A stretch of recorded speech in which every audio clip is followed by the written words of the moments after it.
¿Sabes leer planos?, se burló la arquitecta del carpintero sin estudios, hasta que él le mostró su diploma de El calor de mediodía golpeaba sin piedad sobre la colonia americana de Guadalajara cuando Sebastián Mora se bajó del camión en la esquina de Chapultepec y México, cargando su pesada caja de herramientas que había pertenecido a su abuelo. A sus 34 años, las manos de Sebastián contaban la historia de 16 años trabajando la madera, desde que a los 18 había abandonado la preparatoria para ayudar a su madre viuda después de que su padre muriera en un accidente de trabajo. Cada callo, cada cicatriz, cada uña manchada de barniz era un testimonio de miles de horas perfeccionando un oficio que había aprendido primero por necesidad y después por amor. Ese martes de agosto, Sebastián se dirigía a una entrevista de trabajo en una empresa constructora que, según el anuncio, buscaba carpinteros con experiencia comprobable para trabajos de alta precisión. La ironía no se le escapaba. Tenía toda la experiencia del mundo, pero ningún papel que lo comprobara oficialmente. Su único diploma era el trabajo impecable que dejaba en cada proyecto, y sus únicas referencias eran los clientes satisfechos que lo recomendaban de boca en boca. Mientras caminaba por las calles arboladas del barrio, observaba las casonas de estilo francés y Art Nouveau que caracterizaban la zona, muchas de ellas en proceso de restauración. Guadalajara estaba viviendo un boom de recuperación de patrimonio arquitectónico, y eso significaba trabajo para carpinteros que supieran trabajar con técnicas tradicionales. Sebastián había restaurado molduras, ventanas antiguas y puertas de caoba en docenas de proyectos similares, pero siempre como subcontratista informal, nunca con la seguridad de un empleo fijo con prestaciones. Antes de continuar la historia, por favor, ayude el canal suscribiéndose y dejando su like, así vamos a conseguir continuar siempre trayendo más historias como esta para ustedes. La oficina de Constructora Patrimonio Tapatío estaba ubicada en una antigua casona restaurada de la avenida Vallarta, con sus muros de cantera rosa y sus ventanas emplomadas que hablaban de un pasado glorioso. Sebastián subió las escaleras de piedra hasta la recepción, donde una secretaria joven le indicó que esperara en el vestíbulo. Desde ahí podía ver a través de una puerta de vidrio la oficina principal, donde varios arquitectos trabajaban frente a computadoras de última generación, rodeados de planos enrollados y maquetas de edificios históricos. Era un mundo que Sebastián conocía bien desde afuera, pero en el que nunca había entrado formalmente. Después de 20 minutos de espera, la secretaria lo llamó. El ingeniero Carranza lo va a atender ahora, pero la arquitecta Jiménez también está en la junta porque ella es quien supervisa directamente a los carpinteros. Sebastián asintió y siguió a la secretaria hasta una sala de juntas donde lo esperaban dos personas. El ingeniero Carranza era un hombre de unos 55 años, pelo completamente blanco y manos que nunca habían sostenido una herramienta de carpintería en su vida. A su lado estaba la arquitecta Patricia Jiménez, una mujer de aproximadamente 38 años, vestida con un traje sastre impecable color gris Oxford, lentes de diseñador y una expresión que oscilaba entre el aburrimiento y el desdén apenas disimulado. Buenas tardes, soy Sebastián Mora, vengo por lo del puesto de carpintero, dijo extendiendo su mano. El ingeniero Carranza se la estrechó cordialmente, pero la arquitecta Jiménez apenas rozó sus dedos con los suyos antes de retirarse y limpiarse discretamente la mano con un pañuelo. Sebastián lo notó, pero no dijo nada. Había experimentado ese tipo de clasismo disfrazado de higiene muchas veces antes. Siéntese, por favor, indicó Carranza señalando una silla frente a ellos. Según su solicitud, tiene 16 años de experiencia en carpintería. ¿Dónde estudió el oficio? No estudié formalmente, ingeniero. Aprendí con mi papá y mi abuelo, que eran ebanistas. Llevo trabajando desde los 18 años. Patricia Jiménez levantó la vista de su tablet con una expresión de incredulidad apenas contenida. ¿No tiene estudios técnicos? ¿Ninguna certificación del CONALEP, del CECATI? Nada. No, arquitecta. Tuve que empezar a trabajar muy joven para ayudar a mi mamá. Pero puedo mostrarle fotos de mis trabajos. Tengo referencias de arquitectos con los que he colaborado. La arquitecta lo interrumpió con un gesto de la mano. Mire, señor Mora, aquí trabajamos en restauración de patrimonio histórico. No estamos hablando de hacer closets o repisas. Necesitamos carpinteros que sepan leer planos arquitectónicos, que entiendan escalas, que conozcan normativas de conservación. Eso no se aprende viendo a papá trabajar en el patio. El tono condescendiente era inconfundible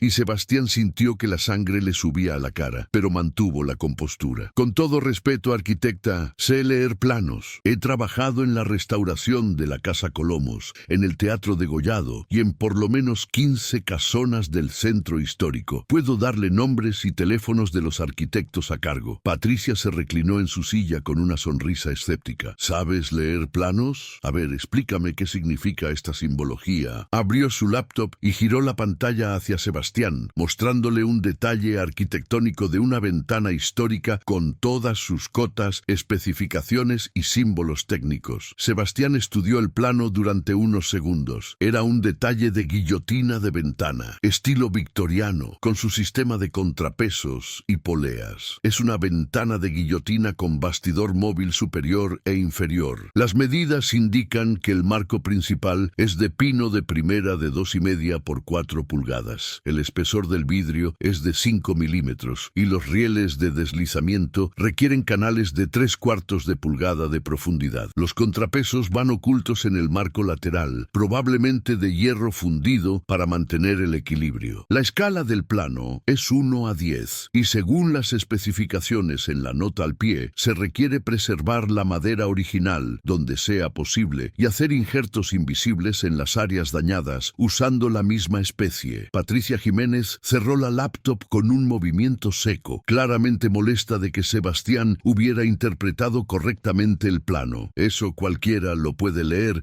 si tiene el manual a la mano. No tengo ningún manual, arquitecta, pero he fabricado e instalado ventanas de guillotina en por lo menos 20 edificios históricos. Sé cómo funcionan porque las he construido con mis propias manos. El ingeniero Carranza, que había estado observando el intercambio en silencio, intervino. Sebastián, tenemos varios proyectos en curso que requieren carpintería de alta precisión. El problema, y sé que suena injusto, es que nuestros clientes a menudo preguntan por las credenciales del equipo. Les da confianza saber que todos tienen certificaciones formales. Sebastián asintió, entendiendo perfectamente lo que no se estaba diciendo, que no importaba cuánta habilidad tuviera, su falta de papeles era un obstáculo insuperable en ese ambiente. Lo entiendo, ingeniero. Gracias por su tiempo. Se levantó para irse, recogiendo su vieja gorra de los tecos que había dejado sobre la mesa. Patricia Jiménez también se puso de pie. Espero que no lo tome personal, señor Mora. Es simplemente que en este nivel de trabajo necesitamos garantías de que la persona sabe lo que hace. Sebastián la miró directamente a los ojos por primera vez. ¿Sabe qué, arquitecta? Usted tiene razón en una cosa. Los papeles son importantes, pero hay una diferencia entre saber leer un plano y saber ejecutarlo. Yo he visto arquitectos con maestrías que diseñan cosas imposibles de construir porque nunca han trabajado la madera con sus propias manos. Y he visto carpinteros sin estudios que salvan proyectos que los ingenieros ya habían dado por perdidos. El conocimiento que viene de años de experiencia práctica no es menos válido que el que viene de un salón de clases. Dicho esto, Sebastián se dirigió hacia la puerta. Patricia lo detuvo con voz fría. Qué bonito discurso, muy emotivo, pero al final del día, sin certificaciones, no eres más que un carpintero informal. Sebastián se volteó en la puerta. Tiene razón, arquitecta. Soy un carpintero informal, pero cuando su proyecto tenga problemas que sus carpinteros certificados no puedan resolver, va a terminar llamando a uno de nosotros para arreglarlo. Siempre pasa. Salió de la oficina sin esperar respuesta. Bajó las escaleras de piedra y salió a la calle, donde el sol de la tarde lo recibió con su calor implacable. Estaba frustrado, pero no derrotado. Había pasado por situaciones similares docenas de veces. La falta de papeles formales siempre había sido su talón de Aquiles, pero su habilidad técnica excepcional eventualmente abría puertas. Siempre había alguien que necesitaba su nivel de experiencia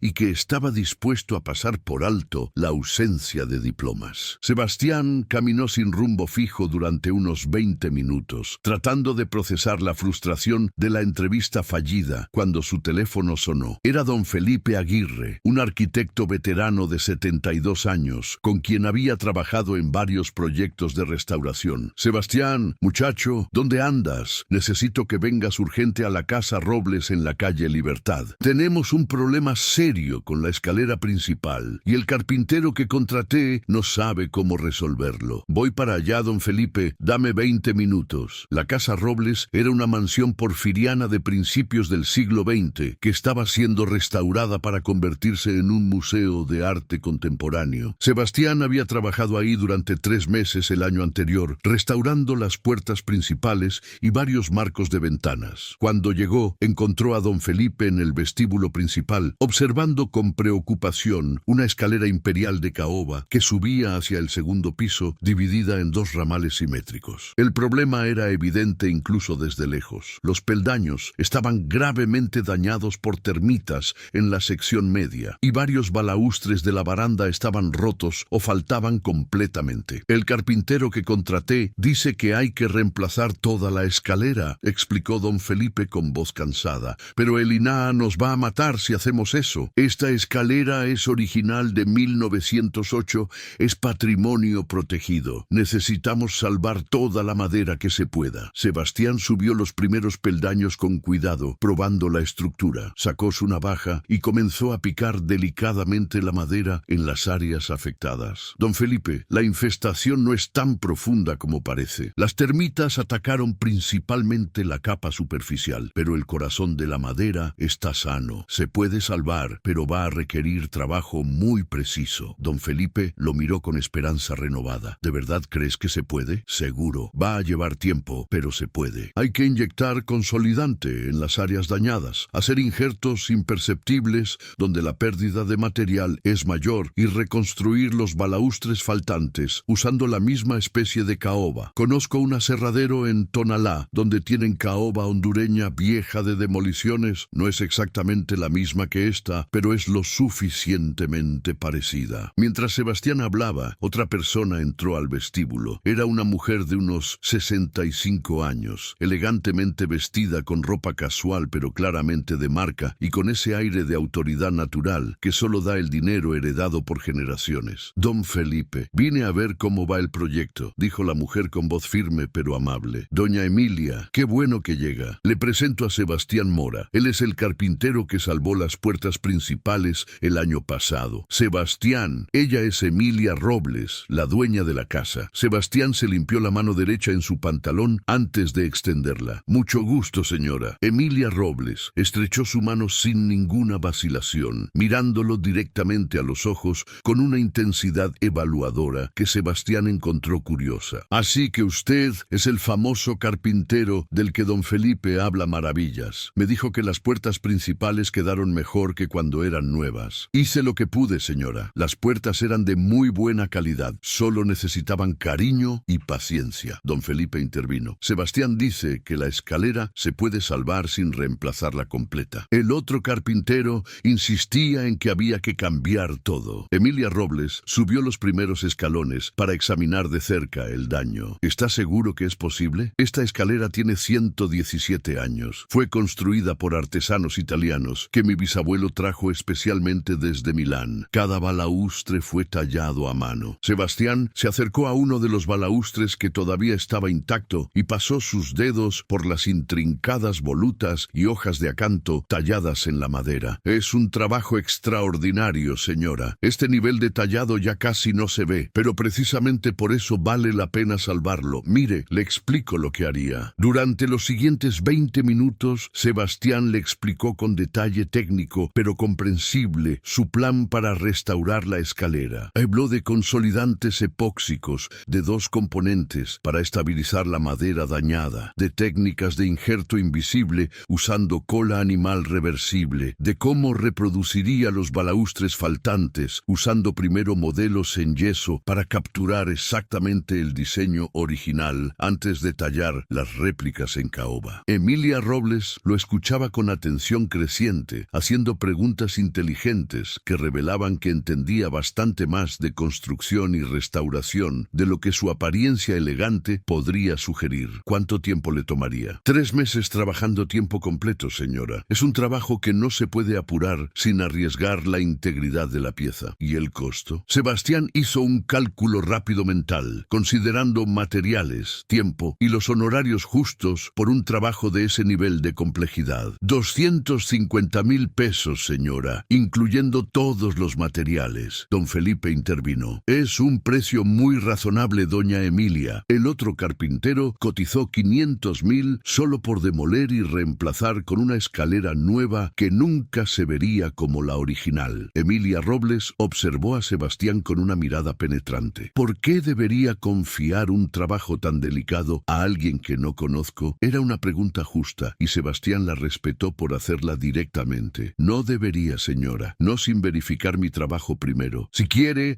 puedo empezar restaurando uno de los balaustres rotos como muestra. Si no le gusta el resultado, no me paga nada y busca a alguien más. La propuesta tomó por sorpresa a Emilia. ¿Trabajaría gratis como muestra? No es gratis, señora, es inversión. Si hago un buen trabajo, usted me contrata para el resto. Si no lo hago, al menos usted tiene un balaustre restaurado sin costo, y yo aprendo que este proyecto está fuera de mi alcance. Don Felipe sonrió. Se lo dije, doña Emilia. Este muchacho no solo es bueno, es profesional. Emilia Robles asintió lentamente. Está bien, señor Mora. Tiene una semana para mostrarme qué puede hacer con un balaustre. Si me convence, el proyecto es suyo. Durante los siguientes 7 días, Sebastián trabajó obsesivamente en la restauración del balaustre de muestra. No era simplemente una cuestión de conseguir el contrato que ciertamente necesitaba, sino una cuestión de orgullo profesional. Ese balaustre representaba todo lo que él defendía sobre su oficio, que la habilidad verdadera no necesita diplomas para validarse, que el conocimiento práctico acumulado durante años vale tanto o más que la teoría académica, y que el amor por el trabajo bien hecho es el mejor maestro. Lo primero fue estudiar meticulosamente los balaustres intactos restantes. Sebastián pasó horas fotografiándolos desde todos los ángulos, midiendo cada dimensión, cada curva, cada detalle del tallado. Hizo dibujos a escala en su cuaderno de trabajo, anotando las proporciones exactas, el radio de cada voluta, la profundidad de cada hoja de acanto. Era el mismo método que había aprendido de su abuelo. Antes de tocar la madera, tienes que conocerla. Antes de conocer la madera, tienes que conocer la pieza. Y antes de conocer la pieza, tienes que conocer la intención del maestro que la hizo. Los artesanos italianos que habían tallado esos balaustres 117 años atrás habían seguido claramente un canon estético del neoclasicismo tardío, con proporciones que seguían los principios de la sección áurea. El balaustre roto que Sebastián iba a restaurar tenía el cuerpo superior completamente destruido por termitas, pero la base todavía estaba intacta. Después de documentar exhaustivamente los balaustres originales, Sebastián comenzó el proceso de restauración. Primero limpió meticulosamente toda el área dañada, removiendo todos los restos de madera podrida y polvo de termita. Luego aplicó un tratamiento antitermita de última generación que había investigado específicamente para ese proyecto, un producto de origen alemán que penetraba profundamente en la madera sin alterar su color ni su textura. El siguiente paso fue estabilizar la madera dañada pero salvable usando un consolidante epóxico de 2 componentes. Este era un proceso delicado que requería inyectar el consolidante con jeringas especiales en docenas de perforaciones microscópicas, permitiendo que el epóxico penetrara en todas las galerías dejadas por las termitas. El resultado, después de 24 horas de curado, era madera que recuperaba su estructura resistente original. Con la base estabilizada, Sebastián procedió a fabricar la sección superior faltante. Había conseguido un trozo de caoba hondureña de un aserradero en Tonalá, madera recuperada de la demolición de una casa porfiriana similar. No era exactamente idéntica a la caoba original, que probablemente venía de las selvas de Tabasco o Chiapas, pero era lo suficientemente parecida en color y veta para que el injerto fuera imperceptible una vez terminado. El tallado fue el verdadero desafío. Sebastián no era tallador de formación, su especialidad era la carpintería estructural y de precisión, pero su abuelo le había enseñado lo básico y había practicado lo suficiente durante años para ser competente. Durante 3 días completos, trabajó con gubias, formones y cuchillos de tallar, removiendo milímetro a milímetro la madera excedente, revelando gradualmente las formas que ya existían en su mente. Las hojas hojas de acanto emergieron primero, con sus bordes curvados y sus venas delicadas. Luego las volutas del capitel, enrollándose sobre sí mismas en espirales perfectas que requerían un control absoluto de la herramienta para no romper la fibra de la madera. Cada detalle tenía que coincidir exactamente con los balaustres originales, no solo en forma, sino en el espíritu del tallado, en la confianza del trazo, en la fluidez de las líneas. Sebastián trabajaba en su pequeño taller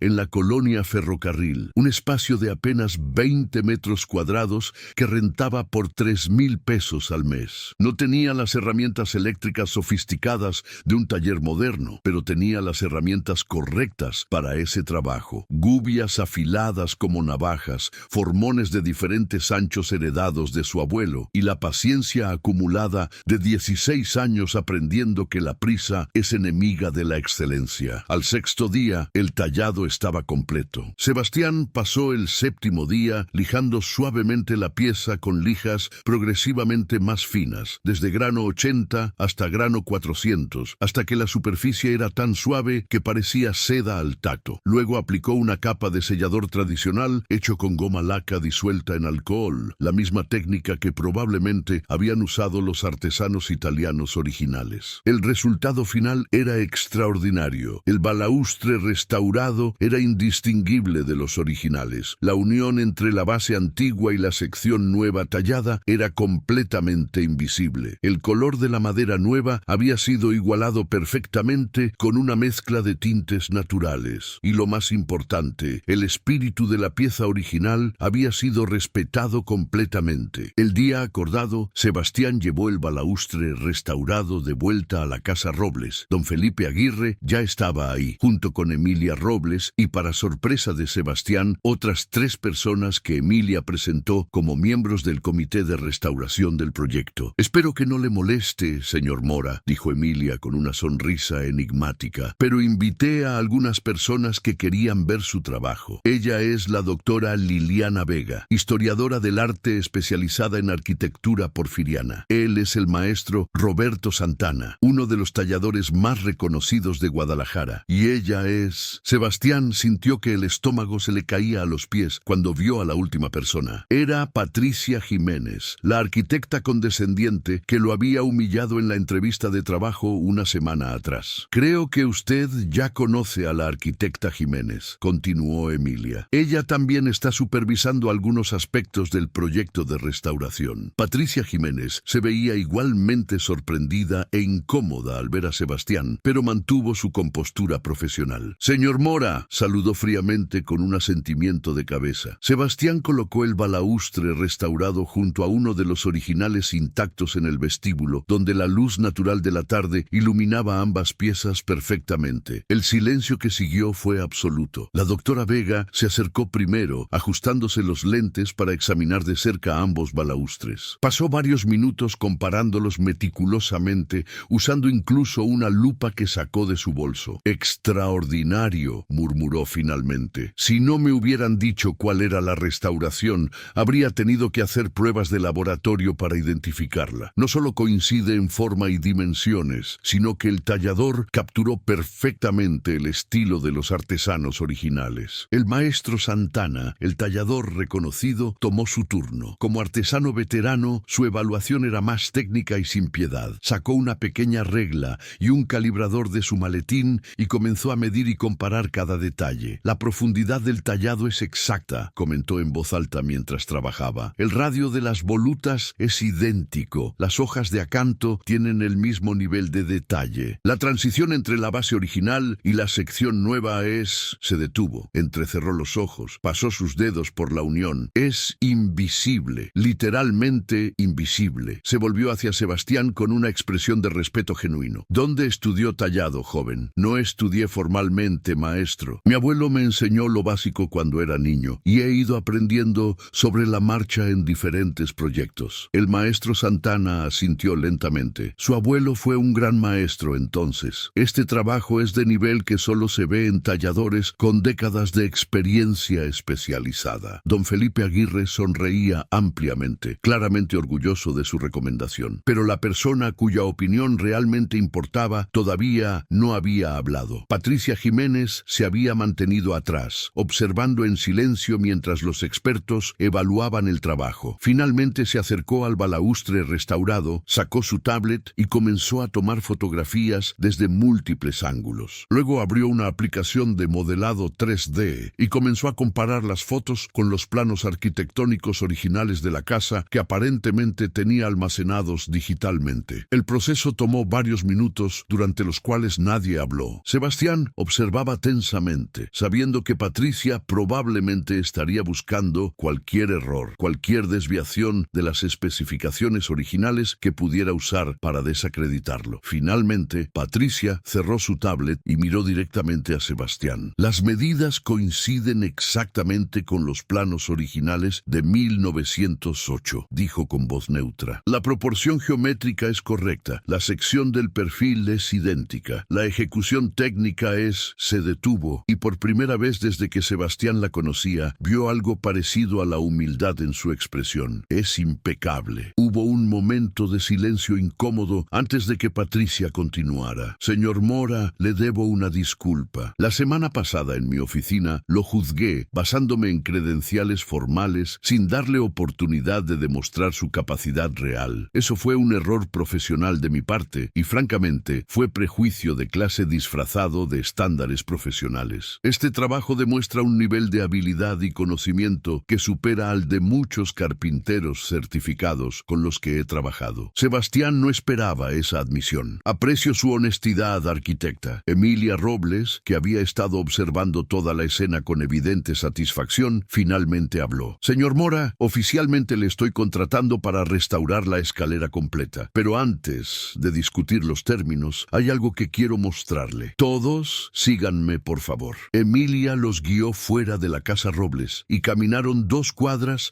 hasta llegar a un edificio industrial de 3 pisos que Sebastián había visto cientos de veces, pero al que nunca había prestado mucha atención. Tenía un letrero discreto que decía Taller Emilia, Conservación y Restauración de Patrimonio. Este es mi taller, explicó Emilia mientras abría el portón principal. Lo fundé hace 30 años, después de que me di cuenta de que en Guadalajara prácticamente no existían especialistas en restauración de elementos arquitectónicos históricos. Empecé restaurando los muebles de mi propia casa familiar y el negocio creció desde ahí. El interior del taller era impresionante. Ocupaba fácilmente 1000 metros cuadrados distribuidos en 3 niveles. El piso principal era el área de carpintería, con maquinaria industrial de alta precisión, sierras de mesa con sistemas de corte láser, cepilladoras automáticas, tupíes de última generación, prensas hidráulicas y docenas de herramientas especializadas que Sebastián solo había visto en catálogos. Había al menos 15 carpinteros trabajando en diferentes proyectos, algunos restaurando ventanas antiguas, otros fabricando réplicas de molduras históricas, otros trabajando en puertas monumentales. El segundo piso estaba dedicado a tallado y acabados finos, con talladores especializados trabajando en elementos decorativos de todo tipo. El tercer piso era la oficina administrativa y el departamento de diseño, donde varios arquitectos e ingenieros trabajaban en computadoras, rodeados de planos y maquetas. Tengo contratos de restauración con el gobierno de Jalisco, con el INAH, con varios municipios de la zona metropolitana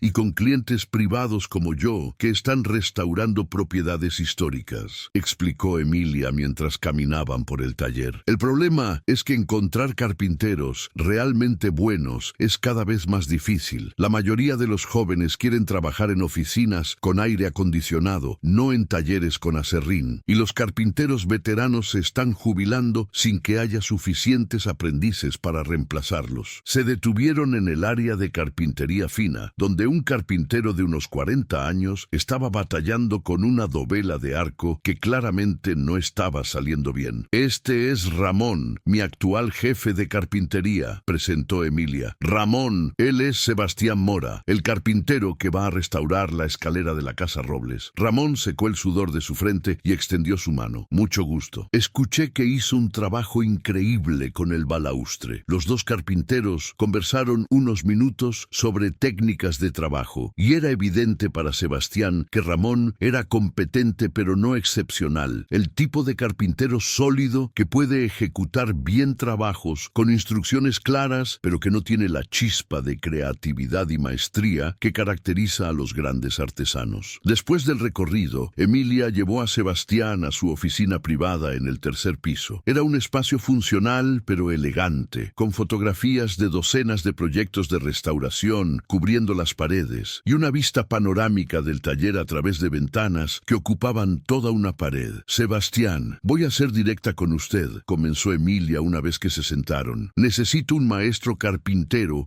que pueda manejar los proyectos más complejos y delicados. Ramón es bueno para producción y supervisión general, pero no tiene el nivel técnico para trabajos especializados de alta dificultad como la escalera de mi casa. Durante años he estado subcontratando esos trabajos a maestros independientes como usted, pero es ineficiente y arriesgado. ¿Me está ofreciendo trabajo? Le estoy ofreciendo una posición como maestro carpintero especializado en restauración histórica. Salario base de 25,000 pesos mensuales más bonos por proyecto. Acceso completo a todas las herramientas y maquinaria del taller. Prestaciones completas, IEMES, vacaciones, aguinaldo. Y algo más importante, quiero que desarrolle un programa de capacitación para formar a la siguiente generación de carpinteros especializados. Sebastián sintió que se le secaba la boca. Era exactamente el tipo de oportunidad con la que había soñado durante años. Señora Emilia,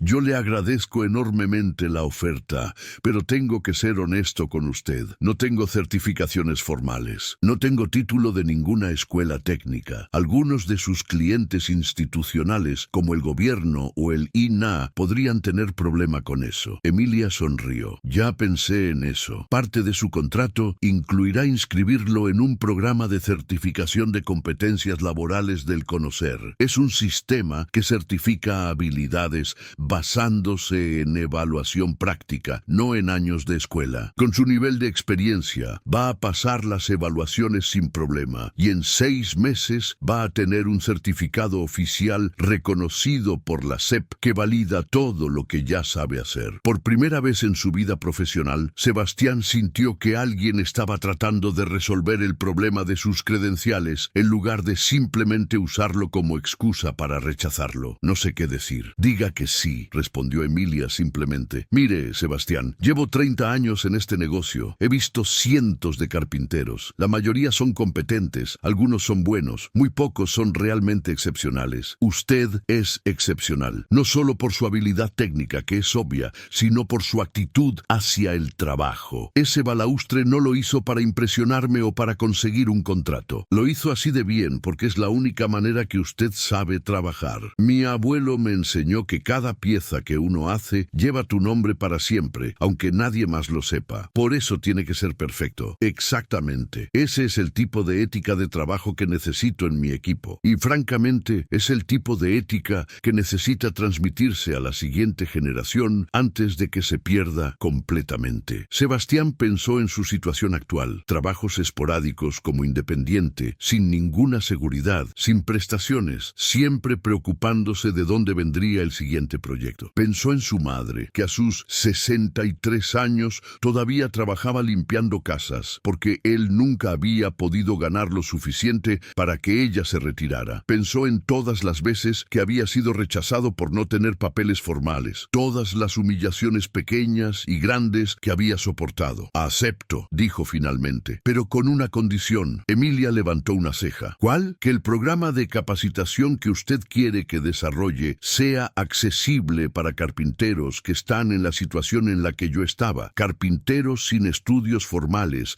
pero con talento y ganas de aprender. Que no se les pida certificaciones que no tienen como requisito para entrar al programa, sino que el programa mismo sea el camino para conseguir esas certificaciones. Emilia extendió su mano. Trato hecho. Sebastián comenzó a trabajar en Taller Emilia la siguiente semana. Sus primeros días fueron una inmersión total en el funcionamiento de una operación de restauración a escala industrial. La empresa manejaba simultáneamente entre 15 y 20 proyectos en diferentes etapas, desde la consultoría inicial y elaboración de propuestas hasta la ejecución y supervisión de trabajos en sitio. Emilia le asignó una oficina pequeña pero funcional en el tercer piso, junto a los arquitectos e ingenieros, con una computadora y y todos los programas de diseño y modelado 3D que necesitaría. Sebastián nunca había trabajado con software especializado de arquitectura, pero Patricia Jiménez, en un giro irónico del destino, se ofreció a enseñarle lo básico de AutoCAD y Revit. Mire, Sebastián, le dijo Patricia durante la primera sesión de capacitación, sé que empezamos con el pie izquierdo, pero he estado reflexionando mucho sobre nuestro primer encuentro. Doña Emilia me confrontó después de ver su trabajo con el balaustre. Me hizo ver que mi actitud fue no solo poco profesional, sino profundamente clasista. No tiene que... Sí tengo que, interrumpió Patricia, porque lo que hice no fue un error aislado. Fue parte de un patrón en esta profesión donde valoramos los títulos y las credenciales más que la habilidad real. Y eso es perjudicial no solo para personas como usted, sino para la arquitectura misma. Los mejores proyectos de restauración que he supervisado han sido aquellos donde existe colaboración genuina entre arquitectos y maestros artesanos, donde cada uno aporta su expertise específico sin jerarquías artificiales. Sebastián apreció la sinceridad. Todos tenemos prejuicios, arquitecta. Lo importante es estar dispuesto a reconocerlos y cambiarlos. Durante las siguientes semanas, Sebastián y Patricia desarrollaron una relación de trabajo productiva y mutuamente respetuosa. Patricia le enseñaba sobre planos digitales,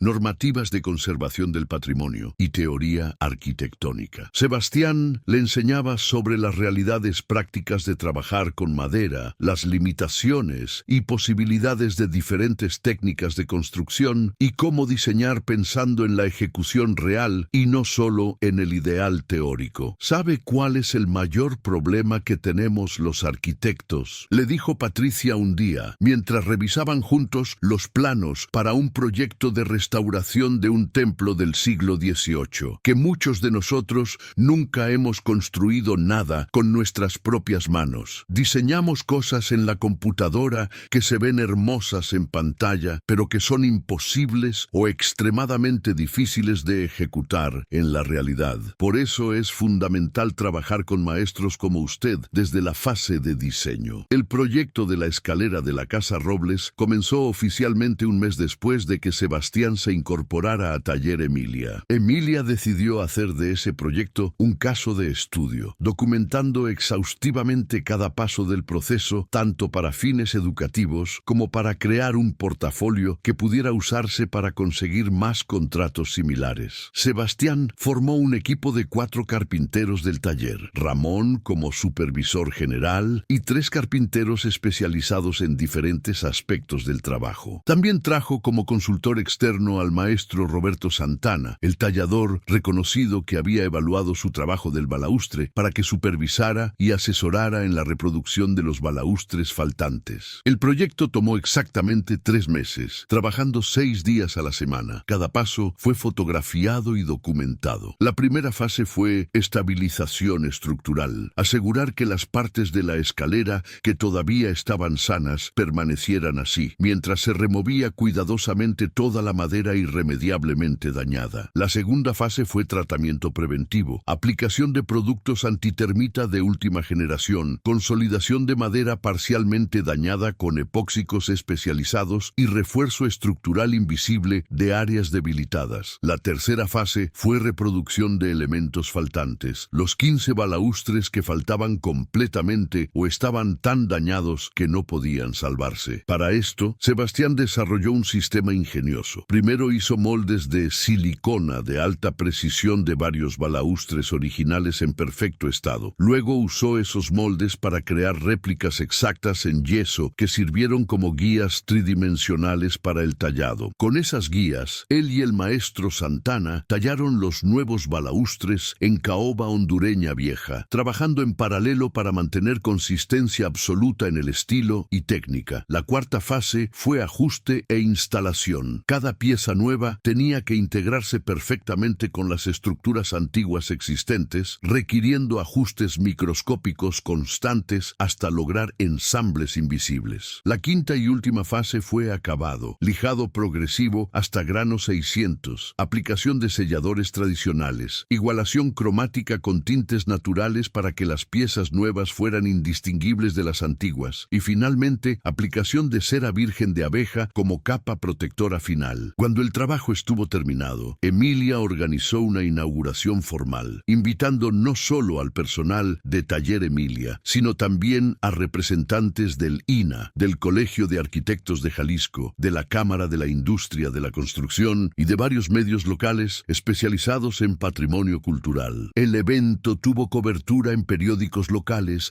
y en revistas especializadas de arquitectura. Las fotografías del antes y después de la escalera eran dramáticas. Lo que había sido una estructura dañada y peligrosa, ahora era nuevamente la pieza central majestuosa que había sido cuando la casa se construyó 117 años atrás. Más importante que la publicidad, el proyecto había establecido a Taller Emilia como líder en restauración de elementos arquitectónicos de alta complejidad en todo el occidente de México. Los contratos comenzaron a llegar del gobierno del estado para restaurar el Palacio de Gobierno, de varios municipios para trabajar en templos coloniales, de propietarios privados de casonas históricas. La empresa tuvo que contratar más personal para poder manejar la demanda. Sebastián fue promovido a director técnico de restauración 6 meses después de entrar a la empresa, con un salario de 40,000 pesos mensuales. Pero más satisfactorio que el aumento salarial fue la oportunidad de desarrollar el programa de capacitación que había propuesto como condición para aceptar el trabajo. El programa de formación de maestros carpinteros en restauración de patrimonio histórico abrió sus puertas un año después de que Sebastián entrara a trabajar en Taller Emilia. Era un programa único en México, 6 meses de capacitación intensiva que combinaba teoría arquitectónica básica con práctica intensiva de carpintería tradicional y moderna. Lo revolucionario del programa era su requisito de admisión. No se pedían certificaciones formales ni estudios previos, solo que el aspirante pasara una prueba práctica de habilidades básicas de carpintería. Lo que queremos identificar es potencial, no credenciales, explicó Sebastián en la presentación oficial del programa ante medios. Hay carpinteros extraordinarios en México que nunca tuvieron oportunidad de educación formal, pero que tienen habilidades excepcionales desarrolladas a través de años de práctica. Este programa les da oportunidad de certificarse oficialmente mientras aprenden técnicas especializadas de restauración. El programa era gratuito para los estudiantes seleccionados. Emilia había negociado fondos de la Secretaría de Cultura Federal y del gobierno estatal, argumentando que la preservación del patrimonio arquitectónico requería formar nuevos especialistas y que esos especialistas no vendrían exclusivamente de universidades y escuelas técnicas tradicionales. Los primeros 12 estudiantes del programa fueron seleccionados de más de 150 aplicantes. Sebastián personalmente evaluó a cada uno, buscando no solo habilidad técnica, sino también actitud hacia el trabajo, curiosidad intelectual y esa chispa indefinible que separa a un carpintero competente de un maestro potencial. Entre los seleccionados había de todo. Un carpintero de 62 años que había trabajado 45 años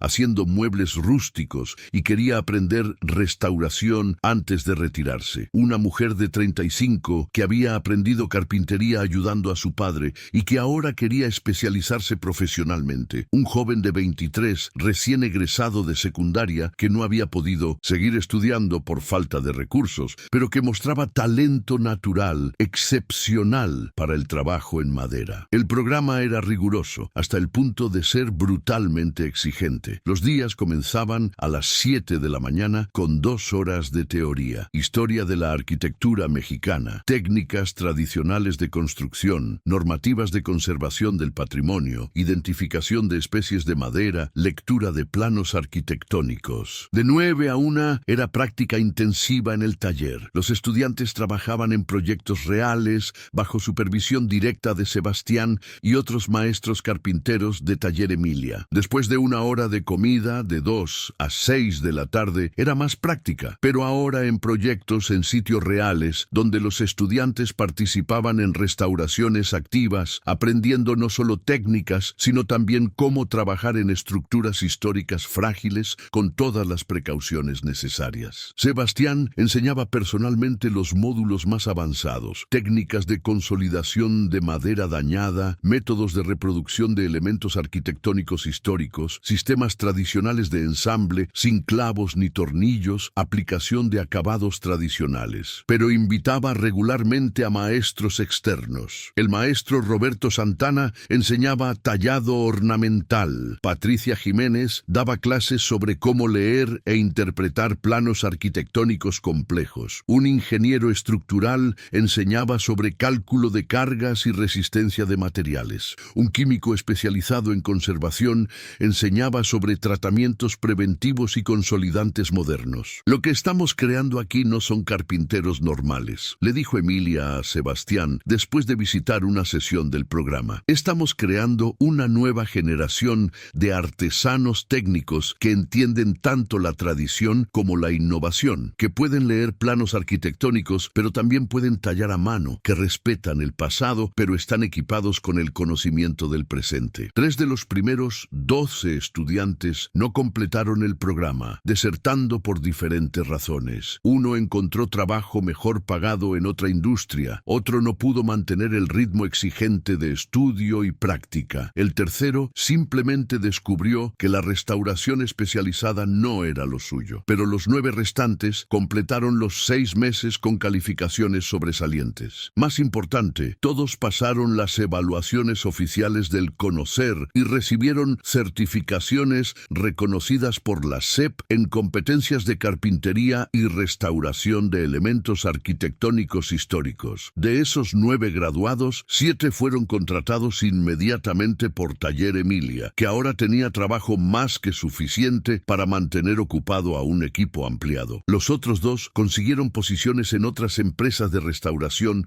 que habían escuchado sobre el programa y querían contratar a sus egresados. El éxito del primer grupo llevó a que el programa se institucionalizara. Emilia consiguió fondos para hacer 2 convocatorias anuales, cada una con 15 lugares. En 3 años, el programa graduó a 82 carpinteros especializados en restauración de patrimonio, transformando completamente el panorama de esa industria especializada en el occidente de México. Pero el impacto del programa fue más allá de lo meramente técnico o económico. Se convirtió en un modelo nacional de cómo integrar a artesanos tradicionales sin educación formal al sector profesional, dándoles las herramientas y certificaciones necesarias para competir en igualdad de condiciones con técnicos formalmente educados, pero sin pedirles que negaran o abandonaran el conocimiento práctico acumulado durante años de trabajo. 4 años después de aquel día en que Patricia Jiménez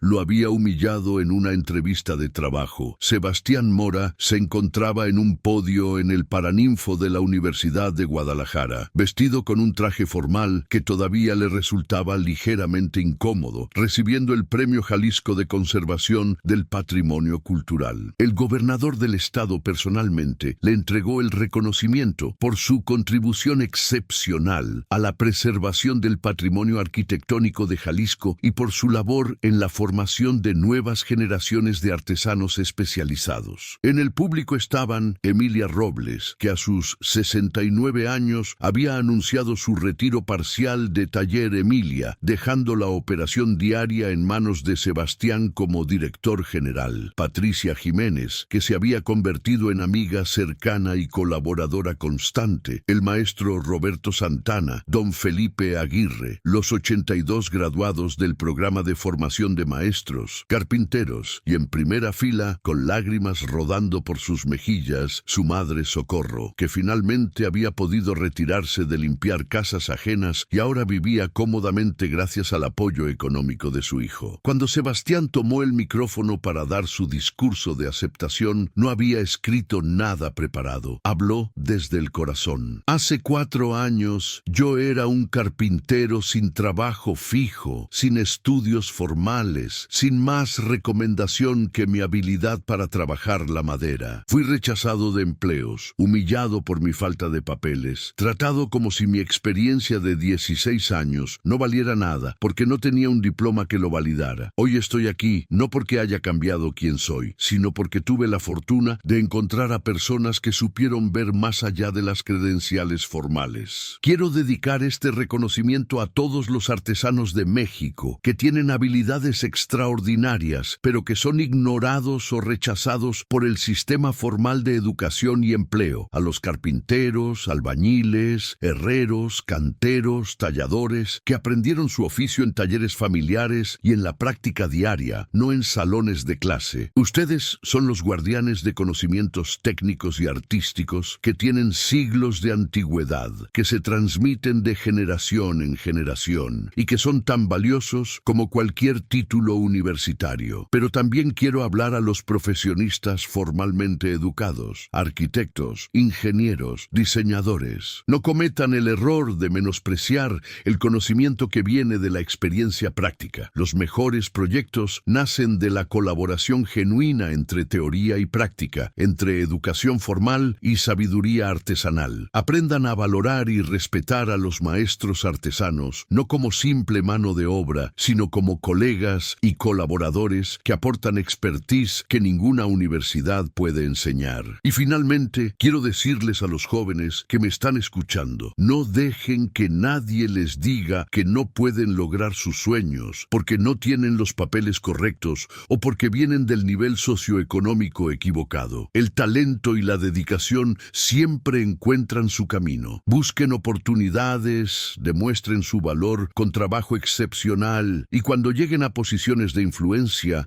abran puertas para otros que están donde ustedes estuvieron. Cuando Sebastián bajó del podio, fue inmediatamente rodeado por graduados de su programa, colegas de Taller Emilia y profesionistas del sector de la restauración que querían felicitarlo. En medio de la multitud, logró llegar hasta donde estaba su madre. Se abrazaron sin decir nada, porque no había palabras necesarias. Todo lo que habían sacrificado, todas las dificultades que habían superado, habían valido la pena. Esa noche, después de la ceremonia oficial y de una cena de celebración con todo el equipo de Taller Emilia, Sebastián regresó solo a su departamento en la colonia Chapalita. No era lujoso ni ostentoso, pero era cómodo y era suyo, pagado con su trabajo honesto. Se preparó un café y se sentó en su balcón, observando las luces de Guadalajara extendiéndose hasta el horizonte. Pensó en su abuelo, que le había enseñado a amar la madera y a respetarla como material vivo. Pensó en su padre, que había muerto demasiado joven, pero que le había inculcado la ética de hacer siempre lo mejor posible. Pensó en todas las puertas que se le habían cerrado en la cara, todos los trabajos de los que había sido rechazado, todas las veces que había sido tratado como menos por no tener estudios formales. Y pensó en cómo todo eso lo había llevado eventualmente al momento preciso en que Emilia Robles necesitaba exactamente a alguien como él, alguien con habilidad excepcional, pero sin credenciales formales, alguien a quien pudiera dar oportunidad no por caridad, sino porque reconocía talento genuino cuando lo veía. El teléfono sonó, interrumpiendo sus reflexiones. Era un número desconocido, pero Sebastián contestó. «Bueno, ¿Sebastián Mora?», preguntó una voz masculina joven. «Sí, soy yo. Mi nombre es David Contreras. Soy carpintero. Tengo 8 años de experiencia, pero no tengo estudios formales. Vi su discurso en el Paraninfo en las noticias esta noche y me preguntaba si...». El joven hizo una pausa, claramente nervioso. «Si todavía está aceptando aplicaciones para su programa de capacitación». Sebastián sonrió. «Claro que sí. La siguiente convocatoria abre en 2 meses, pero si quiere puede pasar mañana por el taller para platicar. ¿Tiene herramientas propias?». «Sí, señor. Tengo mi caja de herramientas. No son las mejores, pero las mantengo en buen estado. Eso es lo importante. Mire, mañana en la tarde pase por Taller Emilia en la calle Libertad.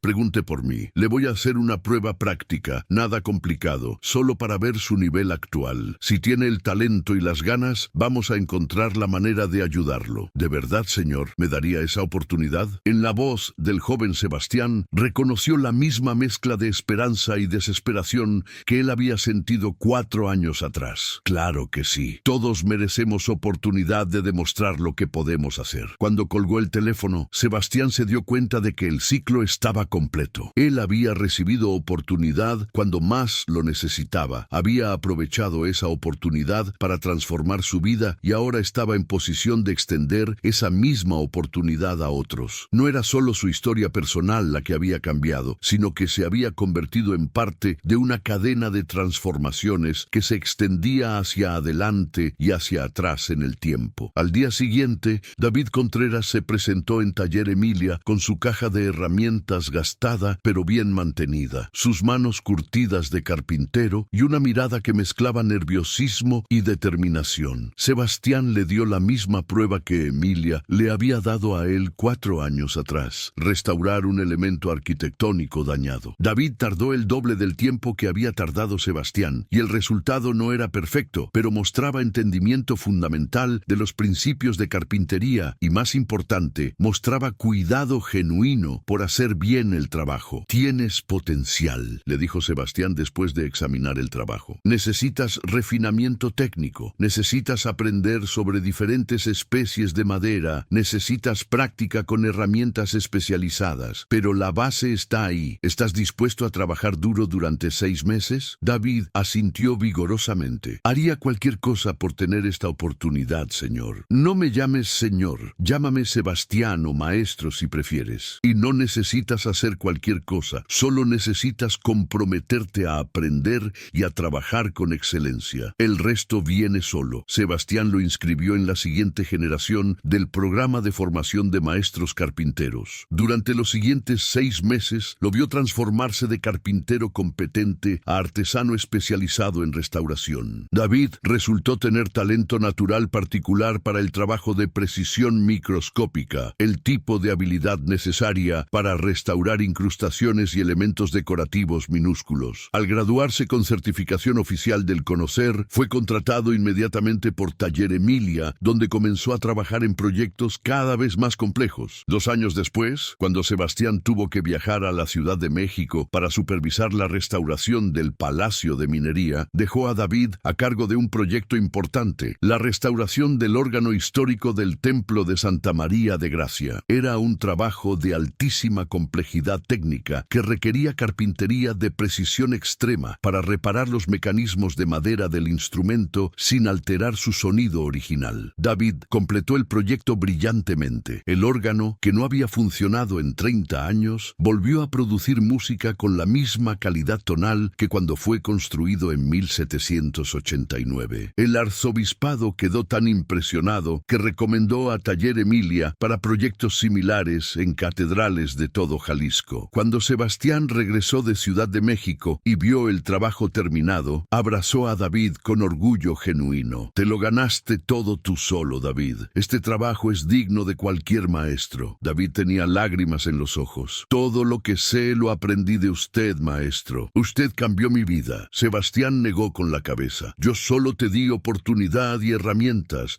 Tú eres quien hizo el trabajo de cambiar tu propia vida. Y algún día, cuando estés en posición de hacerlo, vas a hacer lo mismo por alguien más». Y así fue. David Contreras eventualmente se convirtió en instructor del programa de formación de maestros carpinteros, transmitiendo a la siguiente generación las técnicas y, más importante, los valores que había aprendido. El ciclo continuaba, expandiéndose, tocando más vidas con cada iteración. 10 años después de aquel día en que Patricia Jiménez había menospreciado a un carpintero sin estudios formales, Taller Emilia se había expandido a 3 ciudades: Guadalajara, Oaxaca y Puebla. El programa de formación de maestros carpinteros había graduado a más de 300 artesanos especializados, muchos de los cuales ahora trabajaban en empresas de restauración en todo México o habían abierto sus propios talleres especializados. El impacto económico y cultural era medible. Edificios históricos que habían estado deteriorándose durante décadas estaban siendo restaurados. Técnicas tradicionales de carpintería que estaban en peligro de perderse estaban siendo documentadas y transmitidas. Artesanos talentosos que habían sido marginalizados del sector formal estaban encontrando carreras dignas y bien remuneradas. Sebastián Mora, ahora de 44 años, era reconocido nacionalmente como uno de los expertos más importantes en restauración de elementos arquitectónicos de madera. Había publicado 2 libros sobre técnicas de carpintería tradicional mexicana, había dado conferencias en universidades de México y el extranjero, y servía como consultor para el INAH en proyectos de alta complejidad. Pero lo que más lo enorgullecía no eran los reconocimientos ni el éxito profesional, sino las historias de transformación de los graduados de su programa. Como María Guadalupe Sánchez, madre soltera de 3 hijos, que había aprendido carpintería de su padre, pero que durante años años solo había conseguido trabajos informales mal pagados, hasta que completó el programa y ahora era jefa de carpintería en un proyecto de restauración del centro histórico de Morelia con salario de 30,000 pesos mensuales. O como Ernesto Villalobos, carpintero de cuarta generación de una familia de artesanos zapotecos que había llegado al programa hablando español como segundo idioma después del zapoteco y que ahora dirigía su propio taller especializado en reproducción de elementos arquitectónicos coloniales en Oaxaca, empleando a otros 15 carpinteros de comunidades indígenas. O como Alejandra Ruiz, que a sus 23 años se había convertido en la primera mujer maestra carpintera certificada en restauración de patrimonio en Jalisco y que estaba trabajando en su tesis de maestría sobre técnicas de carpintería tradicional purépecha en la Universidad de Guanajuato. Cada una de esas historias representaba no solo una transformación individual, sino un cambio pequeño pero significativo en las estructuras de desigualdad y exclusión que habían impedido durante generaciones que artesanos talentosos accedieran al sector formal de la economía. Una tarde de viernes, Sebastián estaba en su oficina revisando propuestas para nuevos proyectos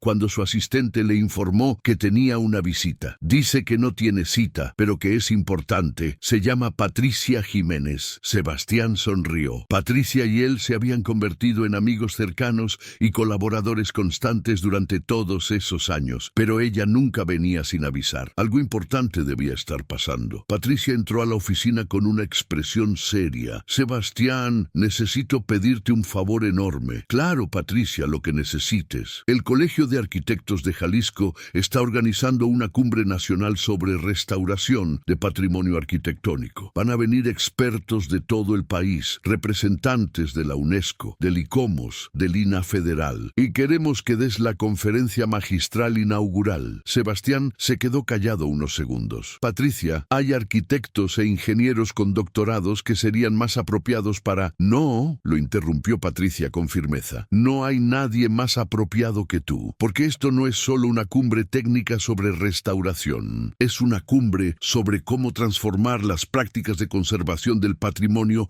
en México para que sean más inclusivas, más efectivas, más conectadas con las comunidades y con los artesanos locales. Y tú eres el ejemplo viviente de por qué eso es importante y cómo se puede lograr. Hizo una pausa y continuó con voz más suave. Además, sería poético. Hace 10 años yo te humillé en una entrevista de trabajo porque no tenías un papel que dijera que sabías hacer lo que claramente sabías hacer. Ahora quiero que subas al podio del evento más importante del sector y les digas a todos los profesionistas ahí reunidos que necesitamos cambiar radicalmente cómo valoramos y reconocemos el conocimiento y la habilidad. Sebastián aceptó. La cumbre se realizó 3 meses después en el Hotel Hilton de Guadalajara, con más de 500 participantes de todo México y varios países latinoamericanos. Cuando Sebastián subió al escenario para dar la conferencia magistral inaugural, vestido formalmente pero llevando puesta su vieja gorra de los tecos del programa que usaba en el taller, el simbolismo no se le escapó a nadie en el auditorio. Su conferencia se tituló El conocimiento no tiene credenciales, integrando sabiduría artesanal y conocimiento académico en la conservación del patrimonio. Durante 45 minutos, Sebastián habló con la autoridad de alguien que había vivido en ambos mundos, el del artesano marginado sin papeles formales y el del profesionista reconocido con credenciales oficiales. Habló de la importancia crítica de incluir a maestros artesanos en todas las fases de proyectos de restauración, desde el diseño conceptual hasta la ejecución. Habló de cómo el conocimiento práctico acumulado durante generaciones de trabajo con materiales y técnicas tradicionales era tan valioso como el conocimiento teórico académico. Habló de la necesidad urgente de crear más programas como el suyo que sirvieran como puentes entre el sector informal artesanal y el sector formal profesional. Y habló de cómo el clasismo disfrazado de estándares profesionales estaba desperdiciando talento excepcional y perpetuando desigualdades estructurales. Cuando yo era un carpintero sin trabajo fijo hace 10 años, concluyó, había literalmente cientos de otros carpinteros igual o más talentosos que yo en la misma situación. La única diferencia entre ellos y yo es que yo tuve tuve suerte de encontrar a alguien que vio más allá de mi falta de credenciales formales. Pero no podemos construir un sistema de conservación del patrimonio que dependa de la suerte. Necesitamos sistemas institucionales que reconozcan, validen, certifiquen y empleen sistemáticamente el talento artesanal que existe en nuestras comunidades. La ovación, cuando terminó, duró varios minutos, pero más significativo que el aplauso fueron las conversaciones que comenzaron después. Representantes de colegios de arquitectos de otros estados preguntaban cómo podían replicar el programa de formación de maestros carpinteros. Funcionarios del INAH federal discutían crear políticas nacionales que requirieran la participación de artesanos locales certificados en todos los proyectos de restauración de patrimonio. Representantes de la UNESCO hablaban de usar el modelo de Taller Emilia como caso de estudio para otros países latinoamericanos. Después del evento, mientras Sebastián guardaba sus notas en su maletín, Patricia se le acercó. ¿Sabes? Llevo pensando mucho en aquel día en mi oficina hace 10 años, en cómo te traté, en las cosas que te dije. Patricia, ya hablamos de eso hace años. Está perdonado y olvidado. Lo sé, pero hay algo que nunca te he dicho. Ese día, después de que saliste de mi oficina, don Felipe Aguirre me llamó furioso. Me dijo que acababa de rechazar al mejor carpintero de Guadalajara por pendeja y clasista, y que iba a asegurarse de que doña Emilia Robles supiera exactamente lo que había pasado. No sabía eso. Doña Emilia me llamó esa misma tarde. Me dijo muy claramente que si quería seguir trabajando en proyectos con ella, tenía que entender que el talento y la integridad no venían con diplomas universitarios. Me ofreció elegir: o aprendía a valorar y respetar a los artesanos como colegas profesionales, o dejaba de trabajar para ella. Fue una de las conversaciones más humillantes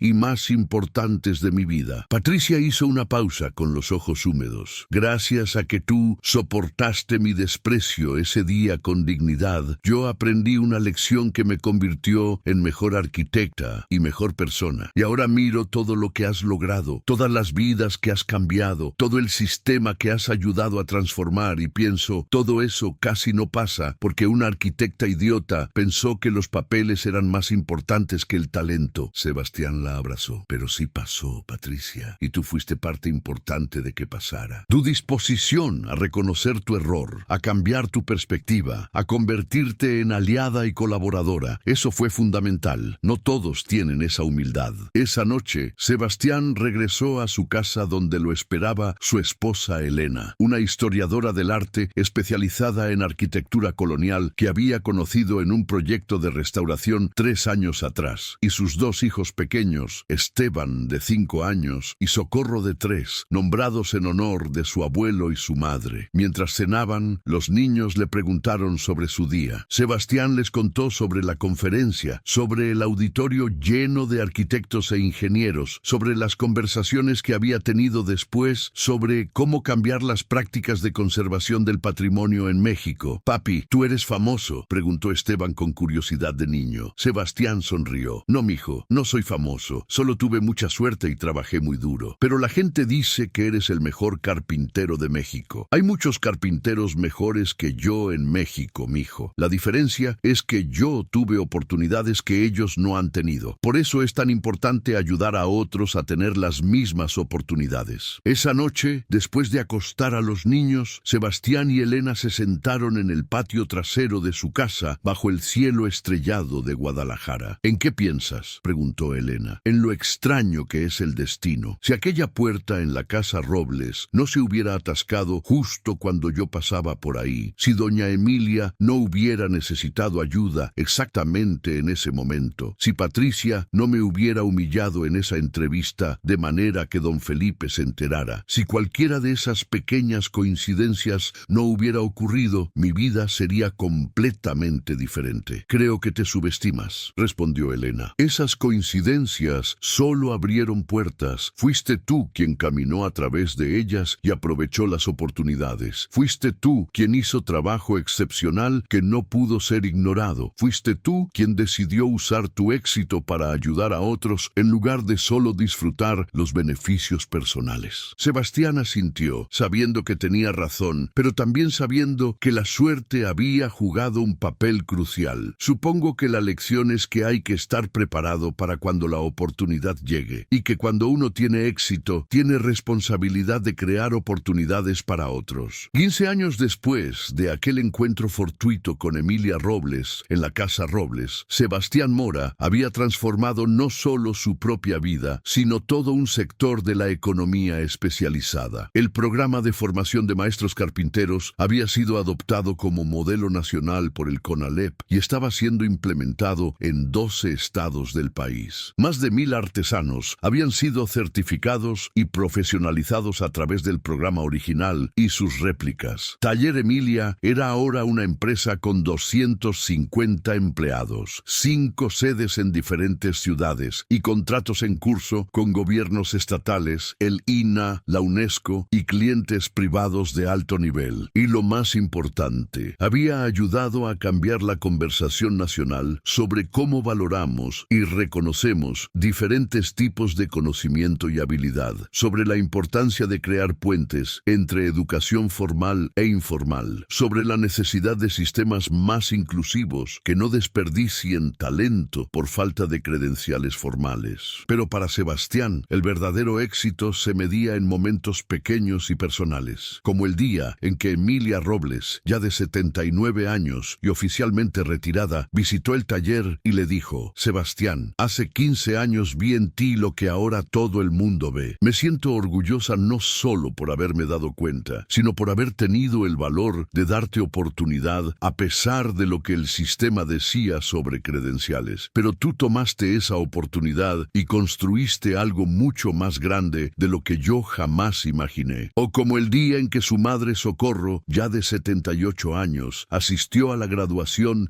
de la 20ª generación del programa de formación de maestros carpinteros y le susurró al oído: tu papá y tu abuelo estarían tan orgullosos de ti, mijo, no solo por lo que has logrado, sino por cómo lo has logrado, con humildad y siempre pensando en ayudar a otros. O como la tarde en que su hijo Esteban, ahora de 20 años y estudiante de arquitectura en la Universidad de Guadalajara, le dijo que quería especializarse en restauración de patrimonio y trabajar algún día en Taller Emilia. Pero papá, quiero pasar primero varios años trabajando como carpintero en el taller, aprendiendo desde abajo como tú lo hiciste. No quiero ser arquitecto que diseña sin saber construir. O como el momento en que David Contreras, que había entrado al programa como carpintero desesperado, sin oportunidades, y que ahora era director de la sede de Taller Emilia en Oaxaca, llamó para contarle que acababa de dar oportunidad de entrar al programa a una joven carpintera purépecha de 24 años que tenía talento excepcional pero cero educación formal. Maestro, estoy haciendo por ella lo mismo que usted hizo por mí. El ciclo continúa. Y eso, pensaba Sebastián, era exactamente de qué se trataba todo. No se trataba de su historia personal de superación, aunque esa era importante. No se trataba de los reconocimientos y premios, aunque eran validaciones gratificantes. Se trataba de haber contribuido a crear un sistema donde el talento pudiera ser reconocido y desarrollado independientemente de las credenciales formales, donde las puertas se abrieran basándose en habilidad demostrada y no en diplomas, donde artesanos excepcionales pudieran construir carreras dignas y prósperas haciendo lo que mejor sabían hacer. Se trataba de haber ayudado a cambiar, aunque fuera un poquito, un sistema que durante décadas había desperdiciado talento extraordinario por pura incompetencia institucional e inercia clasista. Y se trataba de haber demostrado que una sola oportunidad dada a la persona correcta en el momento correcto podía crear ondas de transformación que se extendían mucho más allá de ese momento inicial, tocando cientos de vidas, cambiando sistemas institucionales y finalmente haciendo al mundo un lugar un poquito más justo y un poquito más sensato en cómo reconocía y recompensaba el talento y el esfuerzo genuino. Al final, como le había enseñado su abuelo todos esos años atrás, la madera de un buen carpintero no se medía solo por su habilidad técnica, sino por su capacidad de construir no solo muebles, sino oportunidades, no solo estructuras de madera, sino estructuras de justicia social, no solo piezas individuales perfectamente ejecutadas, sino comunidades completas de artesanos profesionalizados y respetados resultados, y esa era la madera más noble de todas.